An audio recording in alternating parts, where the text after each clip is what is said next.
哇！單嘢真係慶爆網絡啊！美國佬同英國佬竟然聯手出招，捉咗柬埔寨一個勁爆嘅詐騙集團大佬，個名叫陳志，仲話佢係 KK 園區啲衰嘢嘅幕後黑手。你冇聽錯 ，KK 園區就係嗰啲呃人去柬埔寨做嘢，點知係慘過賣身，仲要逼人搞網上詐騙嘅恐怖地方。今次佢哋唔止出口術咁簡單，直頭喐手凍結咗陳志喺倫敦城1億英鎊嘅房地產，仲誇張到搜到12萬幾粒比特幣，市值成150億美金啊！喂，係美金啊？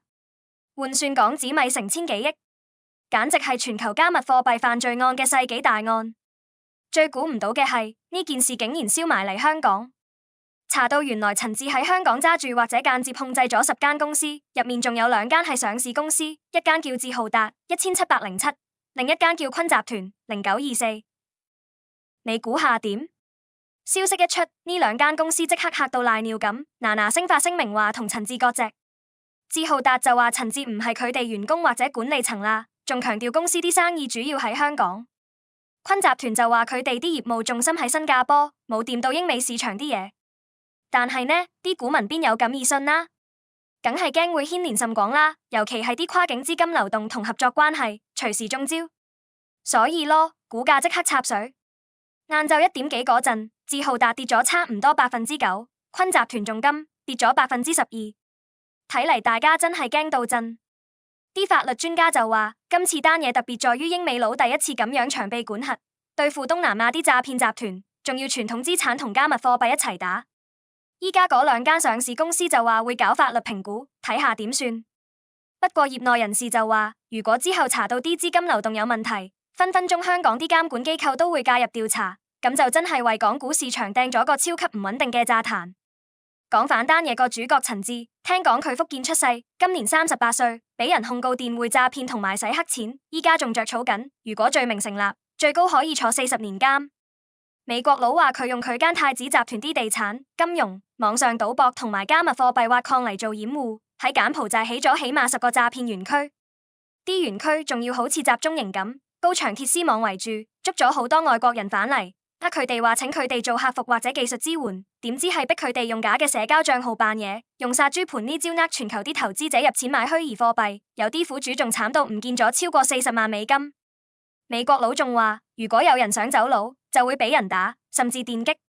陳志聽講仲親自批准打啲搞事嘅員工，不過就話唔好打死咁絕。美國財政部直頭將太子集團列為跨國犯罪組織，話佢哋係全球網絡詐騙嘅支柱。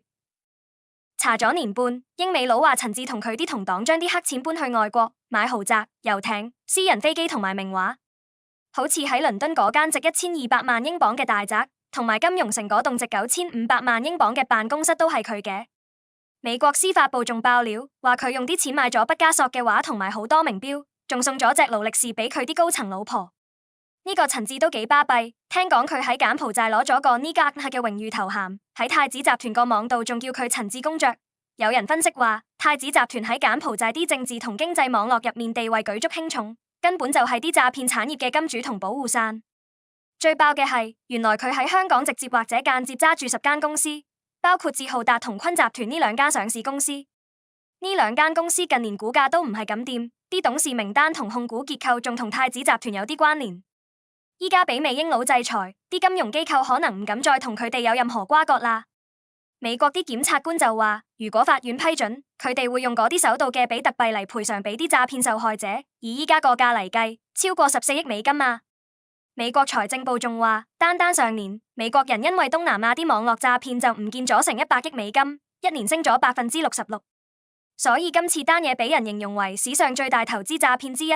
代表美英佬真係要聯手搞掂柬埔寨同埋嗰邊啲詐騙產業鏈啦！成件事睇落真係一鑊粥，唔止啲苦主慘，連帶香港啲上市公司都俾佢搞到一身蟻。後續發展真係要繼續睇實啲，唔知仲會爆出啲乜嘢內幕呢？你哋又點睇呢單嘢？覺得香港啲監管機構會唔會出手查埋呢？歡迎留言分享下你哋嘅睇法。